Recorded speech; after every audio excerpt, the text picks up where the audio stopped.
Assalamualaikum warahmatullahi wabarakatuh. Perkenalkan, saya Mimi Suryantini dari kelas Manajemen Malam dari Universitas Sion Nusantara. Di sini saya akan menjelaskan tentang resistensi perubahan dalam berorganisasi. Yang pertama di sini ada definisi resistensi.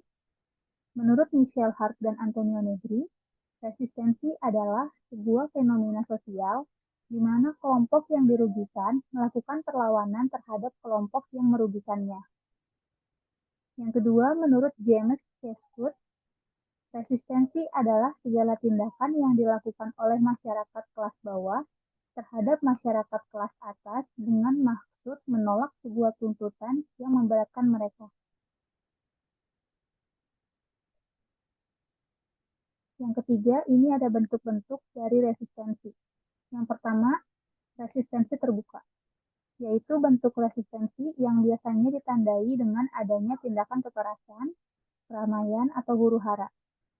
Yang kedua, ada resistensi terselubung atau tertutup, yaitu bentuk resistensi yang biasanya ditandai dengan adanya gosip atau isu antara perorangan. Yang ketiga, yaitu resistensi langsung. Bentuk resistensi yang terjadi dalam ruang lingkup masyarakat yang dilakukan dengan terang-terangan. Yang keempat, ada resistensi tidak langsung, yaitu bentuk resistensi yang terjadi secara sembunyi-sembunyi. Yang keempat, di sini ada tingkat dan alasan resistensi perubahan. Yang pertama, merasa tidak nyaman dan tidak mendapatkan kepastian. Ini terjadi karena kurangnya keyakinan bahwa mereka memiliki keterampilan atau skill. Yang kedua, kurangnya kepercayaan. Ini terjadi karena menyimpan suatu rahasia yang tidak diketahui oleh orang lain. Yang ketiga, yaitu rasa takut akan kegagalan, yaitu terjadi karena tekanan dari luar yang dapat menimbulkan keraguan.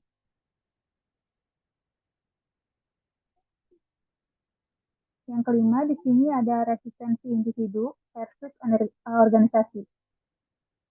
Resistensi individu yaitu penolakan yang muncul pada individu terhadap adanya perubahan dalam suatu organisasi. Adanya resistensi ini dipengaruhi oleh kebiasaan, rasa aman, faktor ekonomi, dan rasa takut. Yang kedua, ada resistensi organisasi, yaitu kecenderungan organisasi untuk menolak perubahan dan mempertahankan status quo. Adanya resistensi ini dipengaruhi oleh proses pengambilan keputusan yang buruk dan pemimpin yang kurang percaya diri.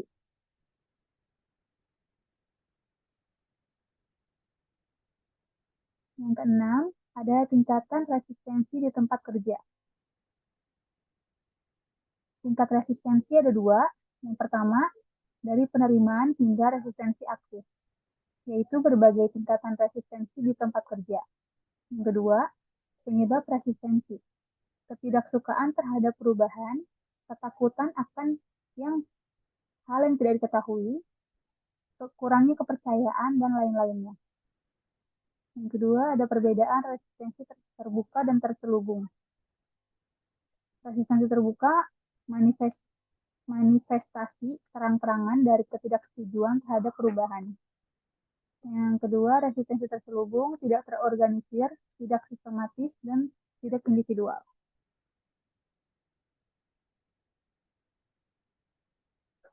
Selanjutnya, strategi mengatasi resistensi.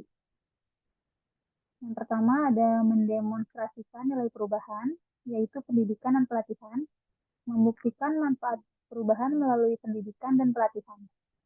Yang kedua ada pengumpulan masukan, karyawan, melibatkan karyawan sebelum melakukan perubahan. Selanjutnya, kesepakatan dan pendukungan masyarakat. Kesepakatan dari karyawan membuat kesepakatan dengan karyawan sebelum menetapkan perubahan. Yang kedua, mendukung karyawan selama transformasi, yaitu memberikan dukungan kepada karyawan selama proses transformasi. Yang terakhir, komunikasi yang jelas dan sering, yaitu komunikasi efektif, berkomunikasi secara jelas dan sering kepada karyawan, Yang kedua, dampak positif komunikasi, membangun jembatan antara karyawan dan manajemen. Baik, sekian presentasi dari saya. Kurang lebihnya mohon maaf. Saya tutup. Assalamualaikum warahmatullahi wabarakatuh.